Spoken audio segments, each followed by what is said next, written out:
Factoring. Special forms. So how do we identify when we need to factor using these special forms? Don't worry about it. What you already know will take care of it. All right, so if you know my list method video and you know how to factor with bottoms up and difference of squares, that kind of stuff, you're going to know actually list method and bottoms up will take care of these right here, okay, these special forms here. All right, so if you get the same parenthesis times itself, just write it as one parenthesis squared. That's the only new thing here.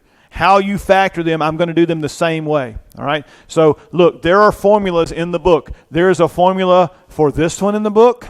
Okay, and it's the same formula for the same on this page. If I go over here to this, is there a formula in the book for this one? There's a formula in the book for these two on this page and a formula in the book for these two on this page. I don't teach either formula. All right, so here's my thoughts on formulas. We math teachers love them. Oh, we love them. And I like formulas myself. I like to use formulas, but that's because I've done enough of the problems that I understand the formulas. When you're a student trying to learn something for the first time, sometimes formulas are just like some language you've never seen before. Okay, so I avoid formulas if I can. Sometimes we math teachers can't avoid formulas. We have to give them to you because there's no other way. Case in point, quadratic formula. You can't solve something with the quadratic formula without knowing the quadratic formula and using the quadratic formula. That's impossible. Okay. However, here, I don't give you formulas for these. I teach these and say use the ways we already know and then recognize one thing at the end, and that's the note that I just gave you about if the parentheses are the same, write it as it squared. So here, let's use what we already know. This is 3 terms. Is there a GCF? Because that's the first thing we always look for in factoring. No. There's no GCF. 3 terms, no GCF. I look here. There's a 1 in the front, which means I use the list method. I want the factors of 1 that add to give me 2. Okay? So the factors of 1 are 1 and 1. That's pretty simple. Okay? So do they add to give me 2? Yes. Pick those, 1 and 1. And then the signs, both positive, right? They're both whatever that first sign is, so both positive.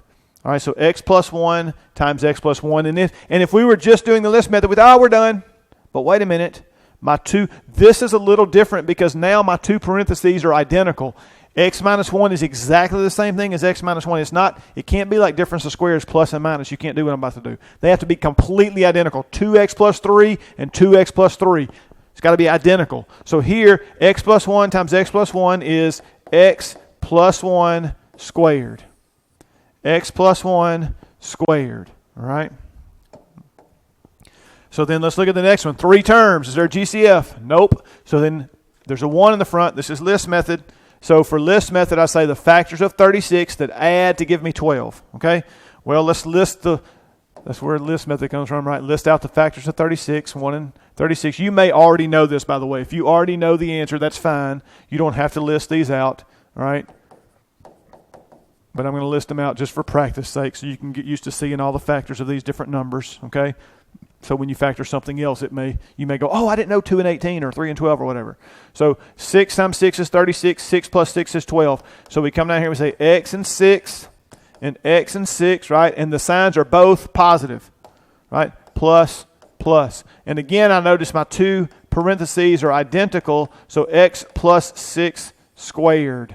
That completely factors it, finishes it up there, gets it in as simple a form as you can. X plus 6 squared, all right? X plus 6 squared. So let's look at some more of these here. X squared minus 10x plus 25.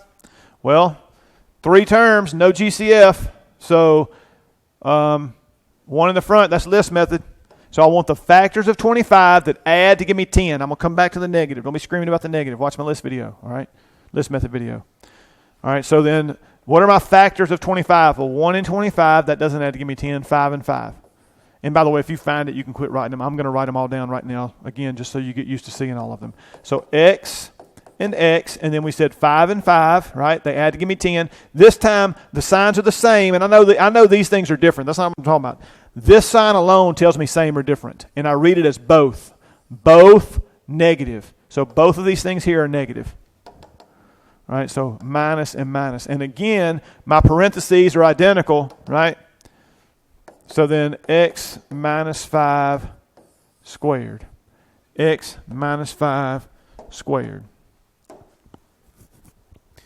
So 4x squared minus 28x plus 49. Okay. So 3 terms. Is there a GCF? No GCF. No GCF. All right. So here I'm going to use bottoms up. I'm going to say 4 times 49. And here's the one. This is the one caveat to bottoms up. The numbers can get really big. Okay. So let's just see what happens here. So let's see. 4 times 49. So this is going to be in my thought cloud, right? In my thought cloud, I got x squared minus 28x plus. All right. So when I do mental math, I do 4 times 40. Right, 49 is 40 plus 9. Really, on this one, I would do 50 times 4 and take 4 away. But anyway, that's a little bit of a step up from this. 4 times 40 is 160. 4 times 9 is 36. All right, 160 and 36 gives me how much? 196. And I have given you perfect squares in a couple of different videos now if you've been watching some of my videos. So you need to know this is 14 squared, okay? And so I could list the factors of 196 out, which maybe I should, but if I look at it and go, hey, that's 14 squared, wait a minute, 14 plus 14 is what? 28. Again, that's why I want you to be familiar with the perfect squares, because when you see 196 and you think 14 squared and you immediately go, hey, 14 plus 14 is 28. I don't need to write down all these factors and try to figure them all out, okay? So that might take a couple of minutes or till next Christmas or something, okay? So then here, x and x, and then 14 and 14, and the signs are the same. They're both negative, all right? Both negative. And here, I come back and say, I multiply by 4. I've got to do what? Divide by 4. And look, I know 4 doesn't go into 14, but do 4 and 14 have anything in common that will divide out?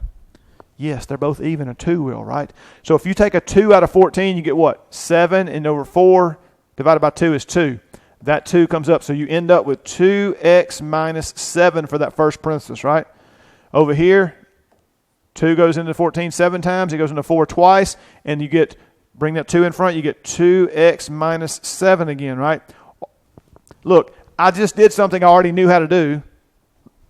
Bottoms up, right? And then these two are the same. So guess what? This is going to be 2x minus 7 squared. 2x minus 7 squared. All right?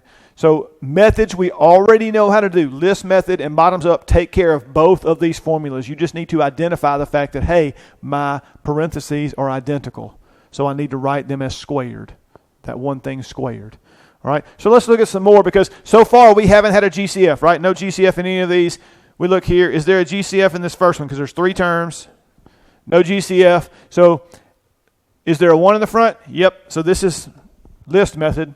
I want even though there's y squared. Look, if I have y squared and x squared, I need one of each in the middle, and then it's going to factor, okay? It's just going to be a little bit different with some extra stuff in it. But here we have x and x. I want the factors of 81 that add to give me 18. So again, if you see it right off the bat, you can go straight to it. I'm going to list them out here. 3 and 27 and 9 and 9. So it's 9 and 9, right? They add to give me 18. So in here, 9 and 9, but I left space because I need y squared. So if I have x's first for x squared, I have to have y's last for y squared, okay? And then when I multiply my o and my I get the xy term in the middle, okay? So then what about my signs? They're both positive, okay?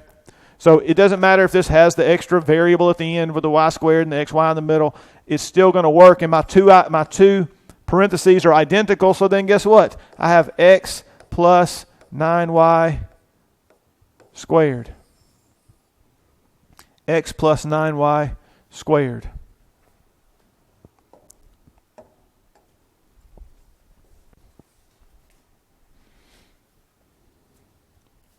And then how many terms are in this one? There's 3. Is there a GCF? Yes. What goes into 18, 24, and 8? Well, they're all even, so at least a 2. Anything else? Anything bigger than 2? I don't think so. So let's take a 2 out. And then also every term has a y, so we take the lowest power of y, which in this case is 1. So we take a 2y out. We're left with 9y squared plus what? 12y plus 4. All right, so there we're left with that. So this is now 3 terms. There's no GCF. There's not a 1 in the front, so that's going to be bottoms up if it factors. So let's try it, okay? Let's try to factor it. So I'm going to leave my 2y out front. And then I'm going to take, and since I noticed this was bottoms up, I'm going to take the 9 times the 4 here and multiply it. And I'm going to have me a thought cloud. So I'm just going to find some open space. I guess I'll just work it underneath it here. Okay. So then this is going to be y squared plus 12y. And then 4 times 9 is plus 36. So the factors of 36 that add to give me 12. And again, you say, Mr. Guys, I can just see that that's 6 and 6. That's fine. You go straight to 6 and 6 if you want to, okay? So then 6 and 6, right? 6 times 6, they multiply to give me 36, add to give me 12. Both positive again, right? Both positive. So then if that's the case, that's going to be, let's see, what do I do now? I'm not done because I'm in my thought cloud. I got to go back and divide by my 9, right? I got to divide by my 9. So 6 and 9, do they have anything in common? 3. 3 goes into 6 twice and goes into 9 3 times. So this is going to be 3y plus 2. And then it goes in here twice, goes in here 3 times. Bring that up. That's also going to be 3y plus 2. So am I done? No, I'm not done because these two things are identical. So I'm going to rewrite this as 2y times 3y plus 2 squared. All right. So again, the only new part is recognizing my two parentheses are identical and writing it as squared. There's no need to learn formulas for this. If you know how to factor, you already can do these. Okay. So my list method and my bottoms up methods work all of these. And there's nothing new to learn other than write it squared if you get the same parenthesis twice in a row. But it's got to be identical.